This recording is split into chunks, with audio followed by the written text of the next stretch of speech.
You want to live a healthy life as a senior so that you can do the things you want to do, like travel, play golf, garden, play with your grandkids, and more. And you know the bare basics of what it takes to be healthy: exercise, nutrition, sleep. But the devil is really in the details. In this video, you'll learn those details. In no particular order, let's start with nutrition first. The bare basics of nutrition are extremely simple. The only three things that matter a lot for your health are calories, protein, and fiber.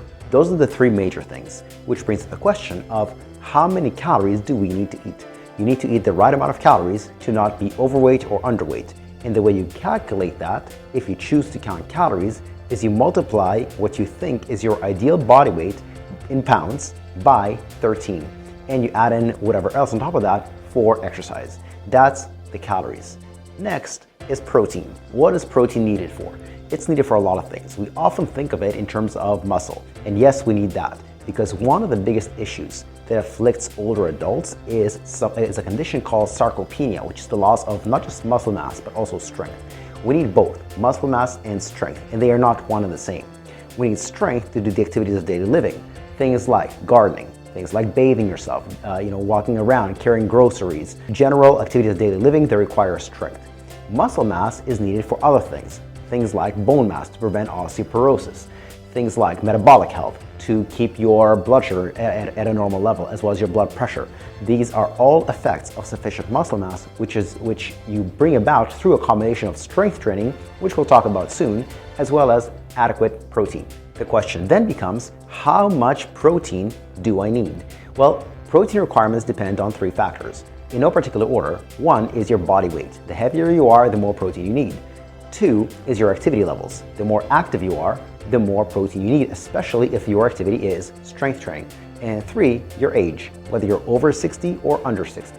And so, assuming you're over 60, your protein requirements, if you're strength training, are approximately 2 to 2.2 grams per kilogram per day. And so, for example, an average 150-pound person might need somewhere around 150 grams of protein per day. And if you're wondering, what are the best protein sources? Well, I categorize protein into three different categories. There's what I call grade A protein. That is anything with more than 30 grams of protein per serving. Then there's grade B protein. That's anything with 10 to 30 grams of protein per serving. And grade C protein, which is anything with 10 grams per serving or less. So what kinds of foods fit the category of grade A? The best sources are things like meat, fish, seafood, tofu, egg whites, and protein powder. Those are about the only things that fit that category of grade A protein of 30 grams of protein per serving or more. Grade B protein, some examples would be things like beans, lentils, 2 slices of cheese, if you have 2 eggs, Greek yogurt, Icelandic yogurt. These all make up the category of grade B protein. Finally, there's grade C protein, and that's things that very often people, especially vegans, say that they are high in protein but are actually not. So don't listen to vegans. These are things like nuts. Nuts are not at all a rich protein source, and it doesn't matter whether it's almonds, cashews, pistachios, walnuts, etc. They're all low in protein. All nuts contain about 5 or 6 grams of protein per serving, which is very low. 1 slice of cheese is only about 5 or 6 grams of protein. 1 glass of milk is about 9 grams of protein. Vegetables, there's not a single vegetable out there that's high in protein. That's not to say you shouldn't eat vegetables, it's just not a great protein source. You should eat it for other reasons, but not because of protein. So try to get approximately 1 gram per pound of body weight, or 2 grams to 2.2 grams of protein per kilogram of body weight. So that's the second most important factor. The third most important factor, not to say they're sequential, they're all equally important, is fiber. You need an adequate amount of fiber. What is fiber used for? Well, we often think of it associated with bowel movements, and yes, it does that. It helps keep you regular. But fiber has many other benefits. One of its benefits is the stabilization of blood sugar levels. In other words, if somebody is a pre-diabetic or a diabetic, they have higher fiber requirements compared to non-diabetics. And we'll discuss what those requirements are in a second. Additionally, in my book, which is an Amazon bestseller called High Cholesterol Reversal Secrets, I explain how fiber is one of the top 5 factors needed to maintain good cholesterol and triglyceride levels, whether that's HDL, LDL, and others. So the question comes to, how much fiber do we need? A non-diabetic needs approximately 14 grams of fiber per 1,000 calories. So if you eat 2,000 calories per day, you need 28. If you eat 3,000 calories per day, you need 42 grams of fiber, etc. Now we're wondering, what are the best sources of fiber? The first thing that pops to most people's minds when it comes to fiber is vegetables. Vegetables are great for you for many reasons. However, fiber is not one of those reasons. Vegetables have fiber, but it's not a binary choice, yes or no. It's a question of how much. Do they have a lot of fiber? And so remember, if an average person needs approximately, let's say 35 grams of fiber per day, most vegetables are well below 5. In my mind, a good fiber source is anything with more than 5 grams of fiber per serving, and almost every single vegetable fails that test. In other words, you need to get a lot of vegetables to get 5 grams. And so what are the best sources of fiber? Well, there are a bunch of them. For example, beans, peas, lentils, and chickpeas are all fiber powerhouses. They range from as little as 6 grams of fiber per serving to as much as 9 or 10 grams of fiber per serving, which is very, very rich. In addition to that, chia seeds, flax seeds, hemp seeds are all great fiber sources.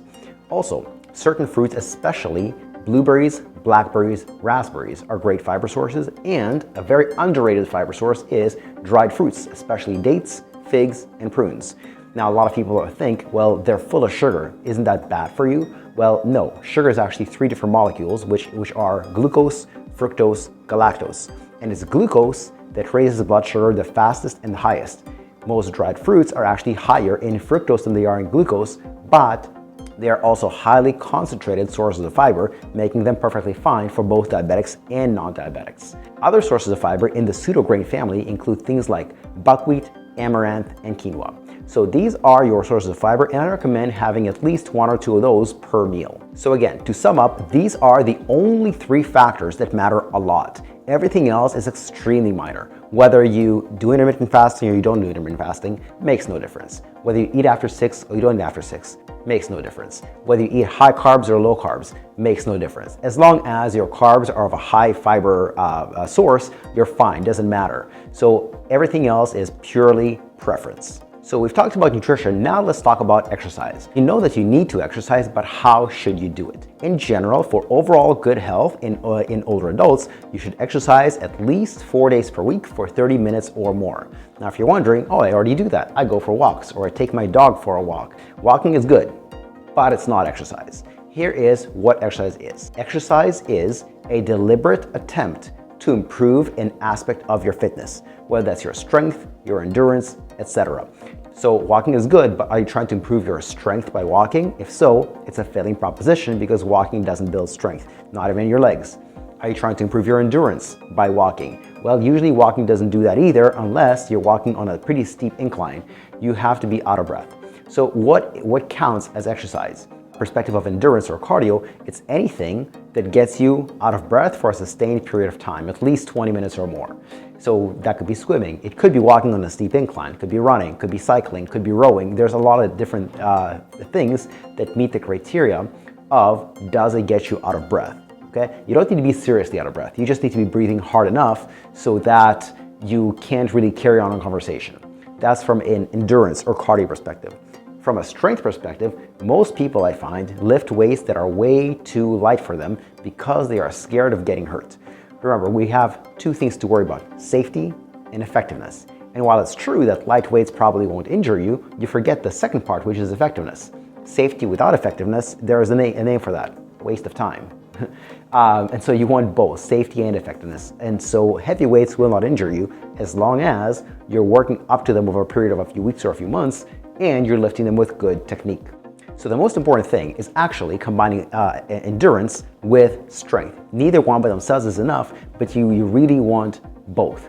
And the secret sauce to any exercise program is not the exercises themselves, it's the progression. Every single workout or every single other workout, you should strive to make the workout ever so slightly more difficult than the day before that. If you did 10 repetitions in one workout, the next one or in 2 workouts, try 11 repetitions. If you lifted 10 pounds one workout, the next workout, try 11 or 12 pounds. So ever so slightly, try to make the exercise just a bit harder than the time or the 2 times before that. If you want one-on-one help in creating your own exercise program, we have a service just for that. You can see whether you qualify for that service by clicking on the link in the description below, which will take you to our homepage to see if you qualify for a quick 10 to 15 minute Zoom chat. There's no pressure, no obligation, no hardcore sales pitch. It's just to help us and you see whether we can work together. Another aspect of good health in older age is sleep. Now, a lot of seniors, a lot of elderly complain that they don't sleep well. There are two common conditions that afflict people after 60. One is insomnia. There is a bunch of diagnostic criteria, but one of the hallmarks is 4 days per week or more for a couple of months or more. You're having a hard time either falling asleep or staying asleep, or you have frequent awakenings and hard to get to fall asleep again. That's one common condition. The other one is sleep apnea, where you stop breathing for a few seconds, dozens or hundreds of times per night. You fall right back asleep with no recollection in the morning that you've ever woken up, because the awakenings are so brief. So you might be in bed for 8 hours, but asleep for maybe 5.5 or 6 hours, and you wake up feeling tired and wonder why. If you have a spouse, if you have somebody else in your bed, ask them if you snore at night or if you wake up frequently. If you do, it's good to go for a sleep study. There are various different treatments for both insomnia and sleep apnea. This video is not necessarily about that, but if you do want me to elaborate on that, just comment below which one you want me to elaborate on, and if there are enough comments like that, I'll record that video. The fourth element that I'll talk about for health, for seniors, is the mindset.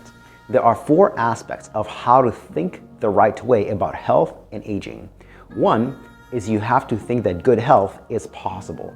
In other words, if you currently have bad health, you might think that that's an inevitable consequence of aging, but it's not. There are people your age who are in great health, no medications, great mobility, they travel, etc.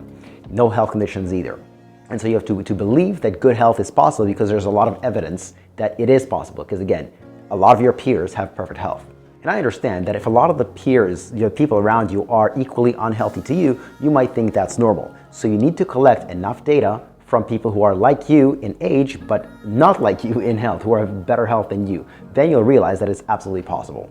Another shift in mindset has to be that you are responsible for your own health. Not your doctor, not your pharmacist, but you.